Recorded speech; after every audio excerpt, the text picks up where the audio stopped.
महाराष्ट्र मंडळी, आज वार शनिवार 20 सप्टेंबर. आज ठाणगाव स्पेशल हर्षद भाऊचे वाटाने येऊन पडलेले. त्यांनी मामा आणि कापशे भाऊ भायकाळ्याचे हजरच होते. मामाने कोणाचीच वाट न बघता जय श्रीराम बोलत डायरेक्ट पहिल्या डाक कापशे भाऊला ठोकून टाकला. आज श्री एंटरप्राइजेसची एक्सपोर्टची ऑर्डर होती, त्यात चुकून माझ्याकडनं 150 किलो माल पाठवतच राहून गेला. मग काय, जसं आठवलं तसं आपल्या विशाल भाऊ आणि प्रमोद भाऊकडनं माल घेतला आणि डायरेक्ट एर्टिकामध्ये लोड केला ना.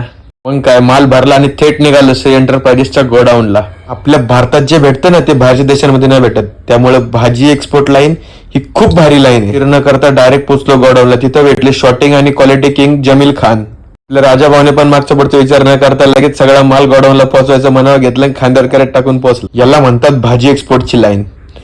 बघा गोडाऊन कसं आहे. आपला मराठी माणूस फक्त विचार करत असतो, धंदा काय करायचा, धंदा काय करायचा. विचार करण्यापेक्षा थोडा शोध घेतला ना, कळतं आपल्या भारतात काय आणि बाहेर काय. एक्सपोर्ट लाईन चालू करा. त्यापैकी मालाची शॉटिंग होऊन बॉक्स पॅक करून माल फ्लाईटच्या दिशेने निघाले होते. माल गाड्यांमध्ये लोड झाल्यावर मी पण घरच्या दिशेने निघालो.